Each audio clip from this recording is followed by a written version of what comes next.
What's going on, everybody? It's EricRayweather back here, helping you take your game to the next level. And today I'm back on offense to show you a unique new way to run bunch week that not a lot of people are doing. Some people are running it this way, but this isn't the way that the majority are running it. It's a very unique way, not necessarily a better way, but it's different. It's something a lot of people aren't used to and haven't seen yet, so it's very effective, very hard to stop. And I'm going to break down a few plays out of this probably this week or in the coming days. But for today, I want to start with the first play, which was what I think is probably the best play to use this concept with out of bunch week, and that is the PA post. Most of you know this play. It is one of the better plays in the game, definitely one of the more popular play action plays in the game, very effective. But the way we're going to run this, as well as other plays that I'll break down later, but this specific play, the way we're going to run this is going to be very tough to stop, and it's also, because of this particular PA play, it's going to do a very good job at picking up Nickel Blitz. So make sure you stick around to the end of the video, because that's very important. I want to show you how you can pick up Nickel Blitz with this, with most of the time at least, with good success, because that's the most popular defense this year, and anything you can use that helps you beat Nickel Blitz will give you a leg up on most people you will play. So definitely stick around for that, because that's very important. So let's get into the PA post now. Now, really quickly, if you haven't yet, hit that subscribe button below. I drop the best Madden tips on YouTube, so if you want to stay up to date on everything that I drop, the best thing you can do is be subscribed. Now, the way we want to set this up is we want to put our tight end on a drag, and then we want to motion our B receiver over to the left, and that's going to turn him into a slant. And right when he sets, we want to hike it. That's going to give him that delayed release. Now, the first thing I really want to point out is this drag here. Against all zones, if they don't play underneath coverage, this drag is just going to eat them up alive because of the way this play sets up. They're going to drift too far back. If you watched the Madden Championship this weekend, you saw guys like Dubby and Boogs running this setup pretty often. Now, I don't know if they are the ones that came up with it, but Dubby especially, he was struggling, quite a bit in his early games, but every time he needed a surefire, first down, or he needed to pick up 8 to 10 yards, he would go to this a lot, and this drag would consistently pick up like 8+ yards for him. I threw that a little bit too late there, but this was something they went to a lot, and I started messing around with it, and it really is hard to defend because of the other routes on this play. It makes it really, really hard to defend it, and you can just take this up the field, and you're going to get surefire yards against pretty much any zone defense with this, unless they play underneath. Now, the other good thing about this is the delayed slant. You're going to be able to pick up some good yardage with this too. The defense is going to drift back, and as you can see, we can get about 10 yards there. I should have possession caught that. That was, excuse me, that was my mistake there. You want a possession catch that when there's a little more traffic there.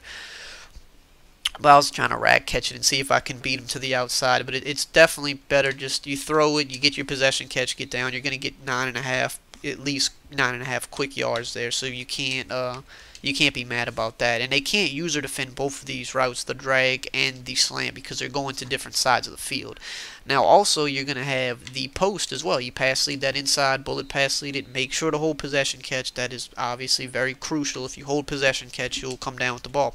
Now, if they play underneath coverage, this is why this play is so good. If they play underneath coverage to try to take away the drag and the slant, you're going to still have the post, of course, but then you're going to also have the C route. So that's why you can't play underneath coverage on this, because it's just going to really, really cause them to give up way too much down the field. So that's not going to be the answer. Now, if they go to cover 3, we're going to have the same thing. The drag is going to work even better against a cover 3 than it does against a cover 2. And more people are starting to run cover 3s now, because they're trying to switch it up from the cover 2s a little bit. Not so much, but they're trying to throw people off a little bit more. But this is going to work even better against cover 3. This play is really deadly against cover 3. As you can see, the drag just gets so much separation, and then you're going to also have the slant the same way. You just want to make sure, hold that possession catch, you're getting down for 9 to 10 yards. It's a very, very solid pickup, and they can't use or defend both. Another good thing about this is, even if they're not playing underneath coverage, you can still hit this C route against a cover 3, because those purple zones just don't quite get out to the sideline good this year. So you can see we lead this to the sideline. As long as you hold the possession catch and you have a pretty decent wide receiver there, you're going to get your feet down in bounds. I'm going to run that one more time to show you. Just as soon as he makes his cut to start going to the sideline, you want to pass lead it directly to the sideline. Bullet pass lead it to the sideline. Hold that possession catch. He will drag the feet just like you're seeing. Easy yards against a cover 3. If they play underneath, it's going to be even more open. But the good thing about that is usually you can't hit corner routes unless the coverage is underneath, but with some corner routes against cover 3s, especially like in these bunch sets, you can still hit them, which is good. Now if they go man defense, again, we're looking for the drag and the slant. These are going to be both very good ways to beat this. The tight end, especially if you have some speed there, as you can see, you want a fast tight end there. Colby Fleener's not the fastest, but he's a pretty decent speed tight end. You can see the separation he gets. So the faster tight end you have there, the more success you're going to have against man. And then same thing with the slant. The delayed slant is one of the best man beaters in the game this year. And I mean, if you have a fast guy here with really good route running, I mean, you know, Michael Thomas is decent speed, decent route running, but if you have like an Antonio Brown or a Julio there, even crazier separation. Now obviously there is the C route, but I've found that C routes against man press ever since they patched the game a few months back, I just find that they're not as good. Sometimes the C route's still going to absolutely kill man, but a lot of times I'm going to show you what happens. You know, it's going to kind of, you're going to get something like that. So I don't really look for the C route against man. It is an option, like I said, keep an eye on it, because sometimes, like, if they're playing man, but they're playing, like, loose man, like this, then that C route is usually going to come nice and open. But if they're playing bump man, a lot of times since the patch, the defender just kind of stays to the inside, so I don't look to the C route unless I'm seeing them backed up.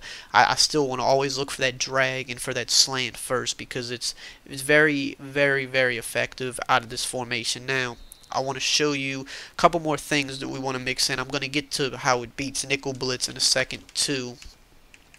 But another thing that guys were doing with this was they were running the halfback mid-draw. Now, draws this year are kind of hit or miss. It depends on the formation. But they're pretty good out of bunch formations this year, and they're really good against cover 4s too, which a lot of people use cover 4s because cover 4 is good against the run, but cover 4 is not good against draw. So the draw play is really good, and the draw is also good against the blitzes and stuff this year. The draw is going to be good against most of those as well. It's going to be good against the dollar defenses that people run. So you want to mix this draw in with that PA post, just like with any other play action. You want to mix the run in because that's going to keep your opponent off guard. He's not, you know, if you never run the draw, then he's just going to know you're running the play action. But if you mix the draw in, and it is one of the better draws in the game, if you mix that in enough, that's going to keep them on their heels and just give them one more thing to worry about. So definitely use that, keep that in mind as well. Now, let's get to Nickel Blitz, because that's something I'm sure most of you want to see, because Nickel Blitz is a pain this year, but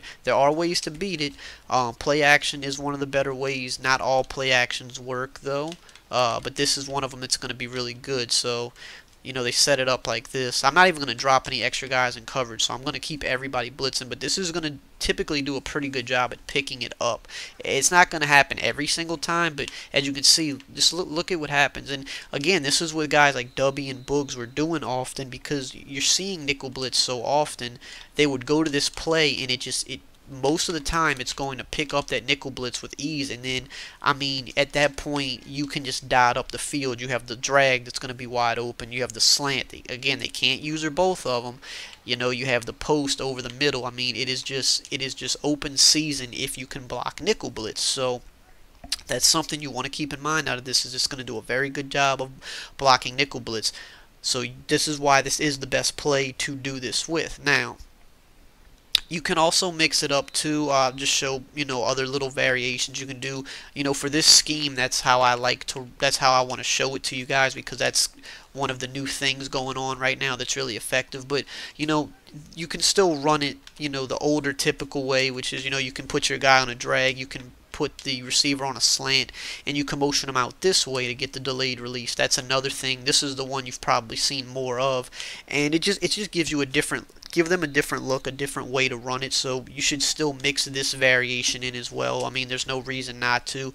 Just give them one more thing to think about. Instead of worrying about the slant coming from the other side, you got it coming on the back side like so, and you can pick up good yards with that. So that's another variation that you can run that's also very effective. And having the halfback base. I think, well, in this playbook it's the sweep, but the halfback base is in most playbooks. Another run you can mix in with this too, just to keep them off guard because you are using a lot of play action. So mix all of that stuff in with this. Like I said, I'm going to break down a couple other really good plays with this technique that work very well.